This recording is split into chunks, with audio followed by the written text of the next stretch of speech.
영광을 돌리면서 예배를 드리고 말씀을 들을 때 믿음으로 아멘으로 함께 주시는 놀라운 은혜와 축복을 받는 시간이 되어지기를 원합니다. 오늘은 총회가 제정한 청년주일입니다. 청년들한테 이 나라의 미래가 달려있고 우리 교회의 미래가 달려있다는 사실에 대해서 어느 누구도 부인할 수가 없을 것입니다.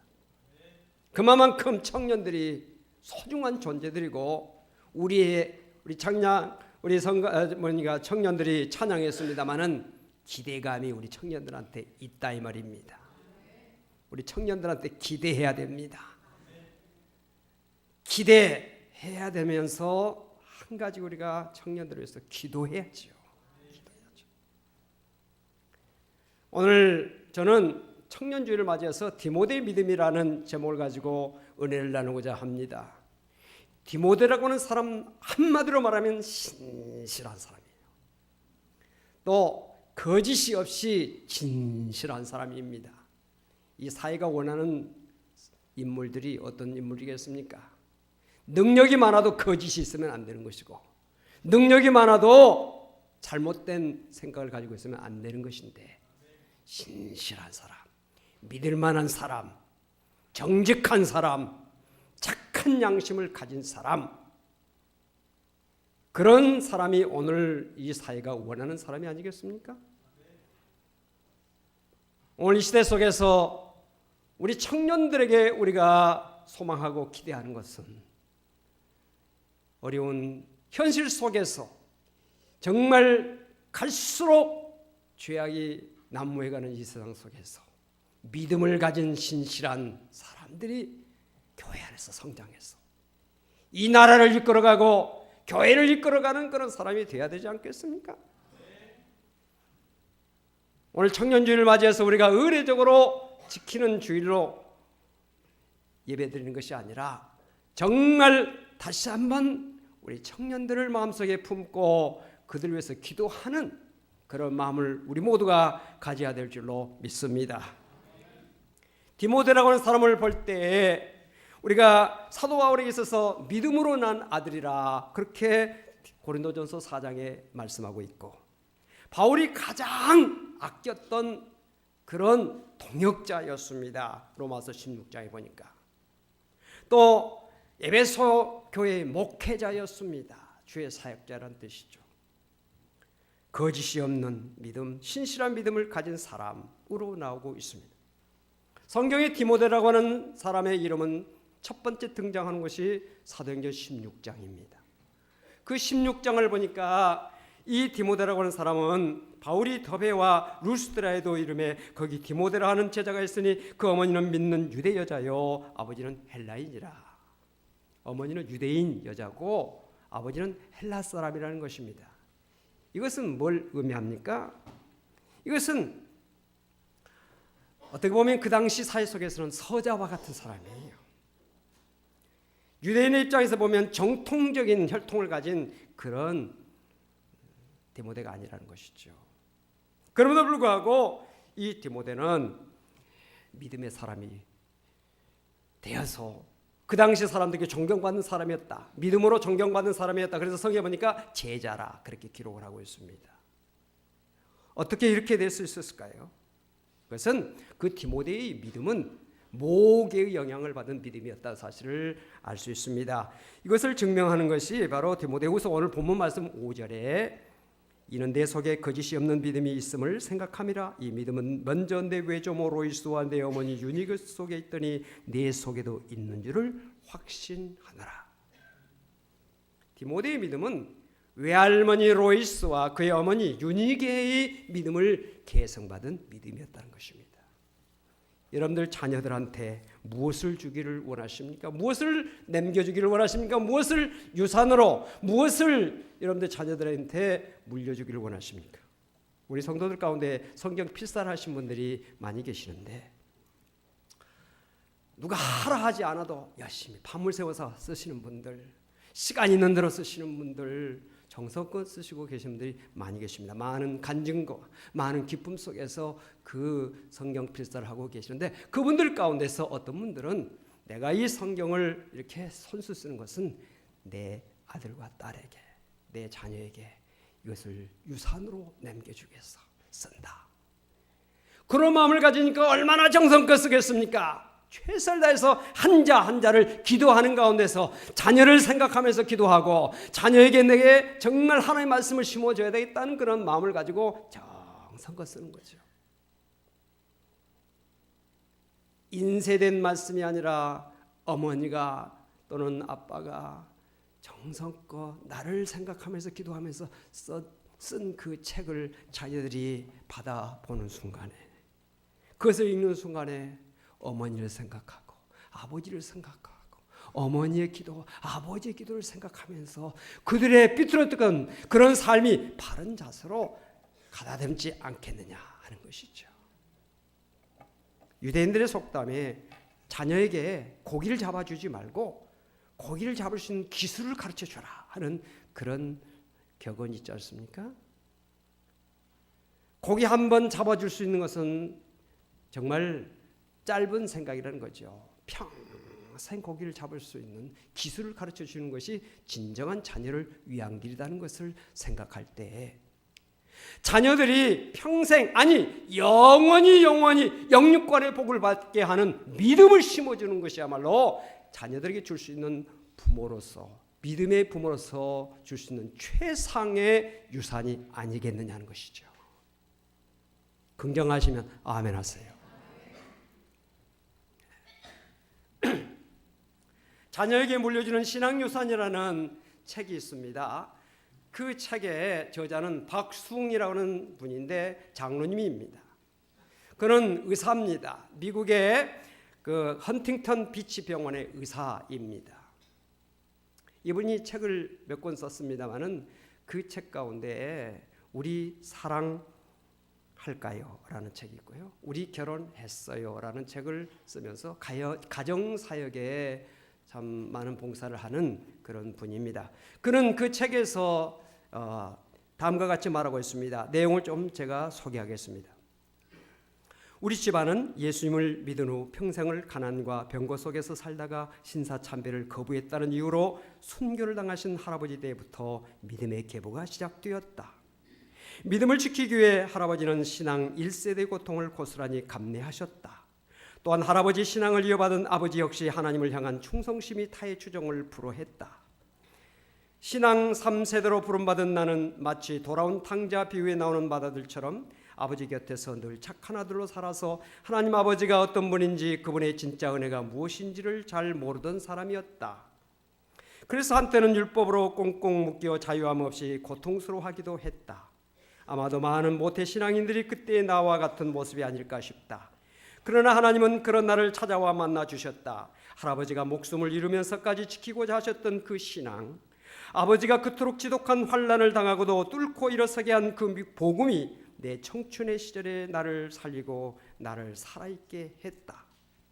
은혜를 경험하니 신앙의 명문 가문을 세우는 것이야말로 내가 마땅히 꾸어야 할 꿈이라는 것을 알게 되었다. 하지만 믿음이 굳게 선 가정을 세워나간다는 것은 결코 쉬운 일이 아니었다. 고난도 있고 실패도 있고 많은 시행착오도 있었다. 그런데 나의 그와 같은 실패와 부족함 속에서도 하나님의 은총이 우리 가정에 깃들어 자녀들에게 신앙의 맥이 흐르는 것을 목도한다. 자녀들이 오직 믿음 안에서 세워지고 손자 손녀들의 심령의 복음의 씨앗이 자라고 있으니 말이다. 나처럼 부족한 사람을 통해서도 믿음의 4대, 5대 가문을 세워가시는데 하나님께서 더 많은 그리스도인들 가정을 신앙의 명문 가정으로 세워가시지 않겠는가. 역시 같은 책 믿음의 계보라는 그 소주제 아래서 다음과 같은 내용이 있습니다. 믿음의 가문, 명문 가문이란 무엇인가? 세상에서는 부와 명예, 권력이 자자손손 이어지는 가문을 명문이라 이야기하지만 믿음의 명문 가문은 하나님이 이 땅에 가정을 세우신 목적을 대를 이어 이루어가는 가문을 말한다. 하나의 명문 가문이 세워지면 사회뿐만 아니라 민족과 나라, 나아가 열방이 살아난다. 그래서 자녀들에게 말씀의 씨를 뿌리고 물을 주어 믿음의 명문 가문으로 세워가는 일이야말로 목숨 걸 만한 일이라 할 수 있다. 명문 가문의 필수 조건은 자손들이 대대로 하나님 나라의 백성으로서 견고한 믿음을 갖는 것이다. 자녀들이 하나님을 믿어 구원을 얻을 뿐만 아니라 말씀대로 살고 말씀대로 열매 맺는 인생을 사는 것이다. 비록 세상 사람들이 알아주지 않아도 하나님이 인정하시는 가문이 명문 가문이다. 아무리 사회적으로 성공했다 하더라도 자녀들이 신앙을 전수받지 못하고 세상의 부와 명예에 취해 산다면 그 가문은 실패했다고 할 수 있다.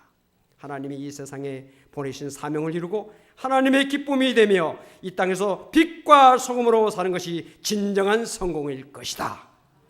아멘. 공감이 가십니까?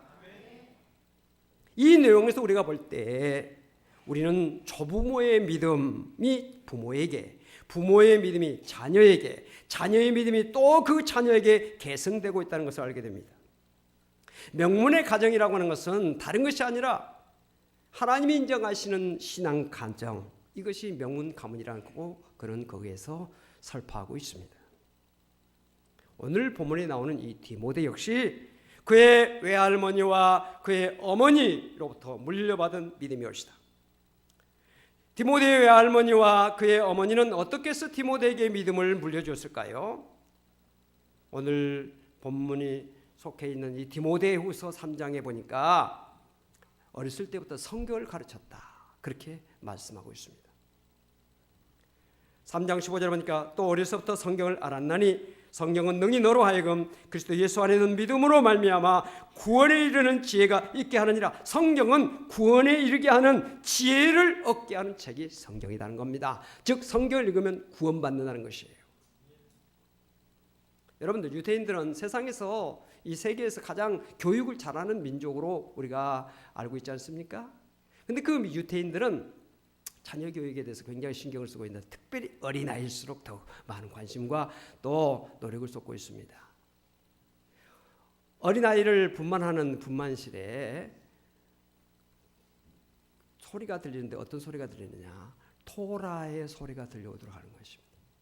토라가 뭡니까? 구약 성경이에요. 유대인들이 경전으로 알고 있는 이 구약 성경의 소리가, 아이가 세상에 탁 태어났을 때 첫 번째 듣는 소리가 토라예요. 토라. 여러분들, 자녀들 그 음식 먹는 습관을 보면 아이들이 뭘 잘 먹습니까? 엄마가 어렸을 적에 주었던 것을 제일 잘 먹습니다. 왜? 그것이 자기 체질화가 됐으니까. 피가 되고 살이 되고 뼈가 됐으니까. 내 피와 내 살과 내 뼈에서 요구되는 것이 어렸을 적부터 먹었던 것을 요구하기 때문에 아이들의 식생활 습관이 그렇게 되는 것이에요. 어린아이의 뇌는요, 완전히 백지입니다. 백지. 깨끗해요. 깨끗한 그 백지에 하나님의 말씀이 첫 번째 들려지게 함을 통해서 그 뇌리에 하나님의 말씀이 새기게 하는 것입니다. 여러분, 레코드 또는 녹음 테이프, 이것은요, 거기에 소리 또는 말, 이것이 거기에 실려 있는 겁니다. 거기에 새겨져 있는 것이죠. 계속적으로 반복해서 그것을 들을 수 있습니다. 자녀들의 뇌 속에, 뇌리 속에 하나님 말씀으로 입히는 겁니다. 하나님 말씀으로 새기는 것입니다. 그래서 항상 그 말씀이 그의 인격에, 그의 영혼에 하나의 뼈를 이루고 살을 이루고 피가 되게 하는 것이죠. 그래가지고 어린아이 때부터 말씀을 가지고 성장하게 하니까, 그리고 그들에게 또 여러 가지 토론 중심적인 교육, 또 여러 가지 이것을 판단해서 그 개성적으로 이렇게 성장하도록 만드는 것이 유대인의 교육 아닙니까? 다 옳은 것은 아니겠지만 상당히 그들의 원리가 공감이 가는 원리들이 많습니다. 유태인의 어머니 스라에서 자라났던 이 디모데가 당연히 성경 말씀을 배우고 자랐다고 하는 것을 우리가 미루어 짐작할 수가 있는 것이죠. 이런 믿음의 바탕을 가진 디모데가 사도 바울을 만납니다. 사도행전 16장에서 사도 바울이 제2차 전도 여행을 가면서 이 루스드라에서 제자 이 디모데를 만났고, 그 제자인 그 디모데를 사도 바울이 스카웃을 합니다. 나를 좀 도와다오. 나와 같이 일하자 해가지고 데려와요. 그리고는 그 디모데를 사도 바울이 길러냅니다. 성장시킵니다. 훌륭한 믿음의 사람으로 성장시킵니다. 어떻게 성장시켰느냐? 디모데전서 1장에 보니까 아들처럼 여겼다 그랬습니다. 믿음 안에서 참 아들된 디모데에게라는 그 성경 구절을 볼 때 사도 바울은 디모데를 친아들처럼 참 아들처럼 여기면서 성장시켰던 것을 볼 수 있습니다. 사도 바울이 디모데를 얼마나 사랑하고 아꼈는지 그가 남긴 마지막 서신인 디모데후서 오늘 본문 이 말씀은 바로 사도 바울이 죽음을 얼마 앞에 두지 않는 그 시점에서 쓴 책입니다. 여러분, 사람이 병들고 또 사람이 죽음을 앞두고 누구를 만나기를 원하십니까? 첫째는 가족입니다. 아들, 딸입니다. 무엇보다도 자기 아들과 딸을 만나기를 원하죠. 저희 어머님이 세상 떠기 전에 저희 자녀들이 갔을 때 건강을 회복한 듯이 눈이 바짝거리고 얼굴이 표정이 좋아지고 막 그러시더라고요. 기다리셨던 거예요. 자녀들이 다 떠나가니까 다 풀이 죽고 힘이 쫙 빠지는 거예요. 성경에는 우리가 야곱이 요셉이 자기를 찾아온다는 소식을 듣고 병석에 누웠다가 일어납니다. 일어날 때 그 모습을 보니까 이스라엘로 일어섰다 그랬어요. 여러분, 부모의 입장은요, 자녀 하면은 잠자다가도 일어나고 새벽이다 일어날 수 있고 어떤 자리에서도 벌떡 일어나서 자녀를 위해서 뭔가를 할 수 있는 것이 부모예요. 처녀 때는 그렇게 늦잠 자고 그러던 사람이 결혼해가지고 애를 낳았어요. 새벽에 벌떡벌떡 일어납니다. 왜? 자녀를 먹여서 학교도 보내고 직장도 보내야 되는 그것 때문에. 그것이 부모의 사랑이에요. 사도 바울이 지금 죽음을 앞두고 가장 바라고 있는 것이 뭐냐? 자기의 믿음의 아들 디모데가 잘 되기를 바라는 그런 마음을 가지고 디모데후서를 마치 사랑하는 아버지 어머니가 죽음을 앞두고 유언을 남기는 것처럼 쓴 책이 디모데후서예요. 그 디모데후서를 읽어볼 때 그 당시에 디모데는 에베소 교회의 목회자였습니다. 에베소라고 하는 도시는 여러분들이 잘 아시다시피 로마의 큰 도시 가운데 하나였고 그 에베소에는 아테네, 여러분들이 혹시 여행 가보신 분들이 계시는데 파르테논 신전이 그 위용을 자랑하고 있습니다. 지금 그리스 아테네는 그거 하나 가지고 어마어마한 관광 수입을 벌이고 있잖아요. 그런데 그 파르테논 신전의 4배가 되는 규모를 가진 아데미 신전이 에베소에 있었어요. 신전만 있었겠습니까? 많은 우상들이 있었죠. 그 우상들을 만들어서 또 거기에 제사 드리고 또 세계 각곳에서 그 우상을 섬기러 오는 사람들이 오고 가는데 그 사람들을 상대로 해서 신전 창녀들이 수천 명 있었어요. 에베소는 무역의 도시였습니다. 그래서 물량이 많았죠. 세계 각곳에서 많은 여행객들 오고 갑니다. 물질이 많죠. 그러나 가정을 따라서 외롭지요. 그러니까 향락, 쾌락, 물질, 우상숭배 이것이 종합적인 그런 도시가 에베소였어요. 사도 바울이 제2차 전도 여행 때 그곳에 가서 복음을 전했는데 복음을 전한 그 성과로 그 에베소의 교회가 생겨났는데 그런 환경 속에서 생겨난 교회가 얼마나 사도 바울의 입장에서 염려스럽겠고 그 교회를 담임하는 디모데가 얼마나 걱정스럽겠어요. 에베소 교회에 많은 문제들이 있었습니다. 그 문제는 이단의 문제. 또 사도 바울이 정말 과연 사도인가? 사도직에 대해서 권위에 도전한 사람들이 에베소 교회에 있었어요. 사도 바울의 사도직에 대한 권위에 도전했다고 하는 것은 심각한 문제입니다. 왜? 사도 바울이 사도가 아니라고 할 때는 사도 바울이 전했던 메시지도 그들에게 있어서 의미가 없기 때문에 그런 것이에요. 여러분들이 목회자를 존중해야 되는 이유가 뭐냐? 여러분들이 목회자를 존중하지 않으면 그 입에서 나온 말씀이 여러분들에게 아무런 은혜가 안 되는 겁니다. 여러분들이 축복이 될 수가 없어요. 왜? 천사의 말을 해도요, 은혜가 되지 않아요. 그러나 여러분들이 진정으로 목회자를 존중하고 사랑하는 마음이 있으면 성경만 읽어도 은혜가 되는 거예요. 아멘. 사도 바울의 사도직이 도전받고 있다. 심각한 문제입니다. 그들의 믿음의 뿌리가 흔들리는 거죠. 사도 바울이 애써서 교회를 세워서 성도들을 믿음으로 세웠는데 그 믿음이 송두리째 뽑힐 그런 위험 속에 있었기 때문에 그 교회를 담임하고 있는 디모데가 얼마나 걱정스럽겠습니까? 그래서 죽음을 앞둔 인종의 그 가까운 그 가운데서 사랑하는 마음과 염려하는 마음과 기도하는 마음으로 쓴 책이 디모데후서예요.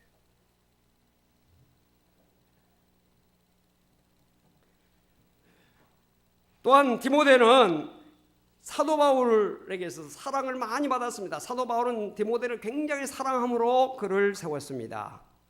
고린도전서 4장에 보니까 이로 말미암아 내가 주 안에서 내 사랑하고 신실한 아들 디모데를 너에게 보내었으니 라는 말씀이 나옵니다. 사도 바울은 디모데를 사랑했다는 거예요. 부모가 배우지 못하고 가진 것이 없을지라도 자녀를 훌륭하게 기를 수 있는 것, 그리고 자녀들이 부모에게 오베이할 수 있는, 복종하고 순종할 수 있는 그 배경이 뭡니까? 사랑 때문에 그런 것이죠. 부모가 인격적으로 훌륭하지 못한다 할지라도, 배우지 못했다 할지라도, 가지지 못했다 할지라도 우리가 부모를 사랑하고 존경하고 순종할 수 있는 그 원인이 뭡니까? 부모의 사랑 때문에 아니겠어요? 사랑은 그래서 위대한 겁니다. 사랑이 위대한 겁니다. 사도 바울은 디모데를 사랑으로 길렀어요. 사랑으로. 사용도 여러분들, 우리 청년들을 어떻게 대해야 될까요? 아들처럼, 내 딸처럼 그렇게 대할 수 있기를 바랍니다. 내 아들 아니니까, 내 딸 아니니까 상관없다, 그것이 아니라 내 딸처럼, 내 아들처럼 아끼면서 사랑하자 이 말입니다. 그래야 청년들에게 소망이 있고 청년들에게 우리가 뭔가 기대할 수 있죠. 사랑하지도 않고 그들을 우리가 정말 아들, 딸처럼 생각하지도 않으면서 무슨 말을 할 수 있겠어요? 사랑하는 마음을 가지고 있어야 격려할 수도 있고 충고할 수도 있는 것이지, 사랑 없는 충고는요, 이건요 상처가 되는 거예요. 품속에 사랑하는 마음을 가지고 내 아들, 딸을 품에 안으면서 권면하고 충고할 때 그것이 그 뼛속에 충고가 들어갈 수 있고 부탁이 들어갈 수가 있는 것이지, 사랑 없이 하는 권면, 이건요 의미가 없어요. 사랑하는 성도 여러분들, 우리 청년들을 아들처럼 딸처럼 여길 수 있는 그런 마음을 가지시길 바랍니다. 그리고 청년들한테 뭔가를 여러분들이 이야기하려고 할 때, 뭔가 청년들에게 뭔가 부탁을 한다든지 권고를 한다든지 또는 어떤 충고를 하려고 할 때 가슴에 손을 얹고 내가 정말 이 아이를, 이 청년을, 이 젊은이를 내가 정말 사랑하고 있는가? 가슴에 한번 묻고 충고하고 거기에 대한 확신을 가질 때 청년들한테 부탁할 수 있는 거예요. 그것 없이는요 말하지 마세요. 아무 말 수 없어요. 내가 우리 성도들에게 때로는 야단도 치고 충고하기도 하고 때로는 책망할 때도 있는데, 내가 하나님 앞에서 성도들을 사랑하고 있다는 확신이 왔을 때 할 수 있는 거예요. 그것 없이 못해요. 여러분들 목회자에게 충고받고 권면받고 어드바이스를 받는 것을 감사하시기 바라요. 아, 목회자가 나를 사랑하시는구나. 그것이 있기 때문에 할 수 있는 거예요. 우리 청년들한테 우리가 그런 마음을 가져야 될 줄로 믿습니다. 디모데는 바울이 보기에도 그렇고요, 또 사회 통념적으로 볼 때도요 참 연소했어요. 무거운 중직을 감당하고 그런 사명을 감당하기는 아직 경험이 부족하고 미성숙한 청년이라는 것을 알 수 있습니다. 왜냐? 디모데후서 4장을 보니까 누구든지 내 연소함을 없이 여기지 못하도록 하라. 디모데가 나이가 어렸다는 겁니다. 나이가 어리기 때문에, 나이가 어린 것 때문에 사람들에게 업신여기지 않도록 하라는 겁니다. 그 말은 무슨 말이냐면 우리 젊은이들도요, 실수하지 않도록 자신을 늘 조심하라는 뜻이에요. 말하는 거, 행동하는 거 조심해야 된다는 것이고요. 또 한편 우리 성인들, 우리 어른들 입장에서 볼 때는 청년들이 나이가 어리기 때문에 실수할 수 있고 잘못할 수 있고 허물이 있을 수 있으니까 그걸 감안하고 함부로 야단하지 말고 이해하라는 거예요. 우리 청년들한테 야라고 부르면 절대 안 됩니다. 이름을 부르세요. 내가 야입니까? 말하면 여러분 뭐라고 대답하시겠어요? 야야야야 이리 와. 야가 어디 있어요? 내가 야입니까? 그것은 아이들, 청년들의 인격을 무시하는 처사예요. 이름을 불러주시고 격려해 주세요. 너는 청년의 정욕을 피하라. 디모데후서 2장에 말씀하고 있는데요. 청년의 정욕, 청년이라는 말이 나옵니다. 성경학자들은 이때 디모데의 나이가 30대 정도라 그렇게 말하고 있습니다. 이 자리에 30대 계십니까? 많이들 계시죠. 청년들. 또 결혼해서도 30대에 있는 사람도 있어요. 근데 지난번에 어떤 권사님 이야기 들었더니 그 권사님 80대인데요. 우리 노인정에는 70대가 영계입니다 그러더라고요. 70살이면 젊다는 거예요. 여러분 70이 젊은 거예요. 그러니까 이 30대라고 하는 것은요, 보니까 이건 완전히 정말 어린아이들이에요. 그런 입장에 있는 거예요. 또 디모데는요, 기질적으로 소심한 성격이었습니다. 고린도전서 16장 보니까 디모데가 이르거든 너희는 조심하여 그로 두려움 없이 너희 가운데 있게 하라. 이는 그도 나와 같이 주의 일을 힘쓰는 자이므로라. 이 디모데가 고린도에 파송을 받습니다. 사도 바울의 심부름을 갔든지 뭔가 파송을 받아서 갔는데 디모데의 마음에 소심한 마음이 있었다는 겁니다. 그래서 조그만 일에 두려움을 느끼게 되고 또 염려를 하는 그런 마음이 있기 때문에 디모데가 당신들한테 갈 때 잘해줘라. 좀 두려워하지 않도록 배려해달라는 부탁을 하고 있는 것을 봅니다. 또 디모데후서 1장 7절 보니까 사도 바울은 디모데에게 말합니다. 하나님이 우리에게 주신 것은 두려워하는 마음이 아니요 오직 능력과 사랑과 절제하는 마음이니 두려워하지 말라 이렇게 말하고 있습니다. 또 디모데는 육체적으로 허약했습니다. 만성적인 위장병을 가지고 있었고 자주 나는 병이 있었습니다. 디모데전서 5장에 보니까 이제부터는 물만 마시지 말고 내 위장과 자주 나는 병을 위하여는 포도주를 조금씩 쓰라. 위장병을 고치기 위해서 또 자주 나는 병을 치료하기 위해서 포도주를 조금씩 써라. 그렇게 말하고 있습니다. 그걸 볼 때 이 디모데가 좀 병약했다라고 하는 것을 알 수 있습니다. 디모데는 어리지요. 소심하지요. 육체적으로 건강치 못하지요. 또 유대인들의 입장에서 볼 때 완전히 이 디모데는요 서자입니다. 그 아버지가 이방 사람이에요. 이방 사람을 보는 유대인들의 입장은요 이건 소나 되지만도 못하는 그런 사람을 여기고 있었던 그 사람들의 모습을 볼 때 디모데는요 자격 미달자예요. 저런 사람이 무슨 주의 일을 해? 저런 사람이 어떻게 우리를 가르칠 수 있어? 우리는 거부. 그런 입장이죠. 그때 사도 바울은 디모데를 향해서 뭐라고 말씀하고 있습니까? 디모데후서에 보니까 내 아들아 그러므로 너는 그리스도 예수 안에 있는 은혜 가운데 강하라. 너는 그리스도 예수 안에 있는 은혜 가운데 강하라. 이 말씀은 디모데에게 주신 말씀이 아니라 오늘 이 자리에 앉아있는 청년 여러분에게 주신 말씀이다 이 말이에요. 그리스도 예수 안에서 강하고 담대한 우리 청년들 되시기를 바랍니다. 인간적으로 볼 때는 약점이 있어요. 나이 어리죠. 소심하지요. 병약하지요. 여러 가지 환경적으로 가정적으로 어떤 혈통적으로 그런 것에서 부족한 것이 많이 있습니다. 우리 청년들 가운데 스스로 자신을 생각할 때 나는 부족하다, 연약하다, 탄식하고 자포자기하고 의기소침하고 낙심하는 청년은 혹시 없어요? 그리스도 예수 안에 은혜 가운데서 강하시기 바랍니다. 담대하시기 바랍니다. 오늘 청년주의를 맞이해서 본문이 우리에게 주시는 메시지는 무엇입니까? 우리 모두 디모데를 훌륭한 믿음으로 사람으로 훌륭한 주의종으로 세웠던 외할머니, 어머니 그리고 사도 바울 같은 믿음의 선배가 되라는 것입니다. 멘토가 따로 있습니까? 멘토는 사람을 좀 훌륭한 사람을 만들어주는 그런 사람 멘토라고 하지 않습니까? 그리고 사람을 세우는 일을 멘토링이라고 그러지 않습니까? 멘토가 따로 있는 게 아닙니다. 멘토가 무엇입니까? 우리가 말 한마디, 격려 한마디, 칭찬 한마디, 다정한 눈길 하나, 그리고 다정하게 어깨에 손 한번 얹어주면서 잘해, 이렇게 해주는 것이 멘토예요. 여러분 어렵게 생각할 필요 없어요. 그게 멘토입니다. 또한 우리 청년들에게 주신 메시지는 무엇입니까? 하나님 말씀 안에서 성장하라는 겁니다. 말씀을 늘 읽고 말씀을 듣고 말씀을 배우라는 거예요.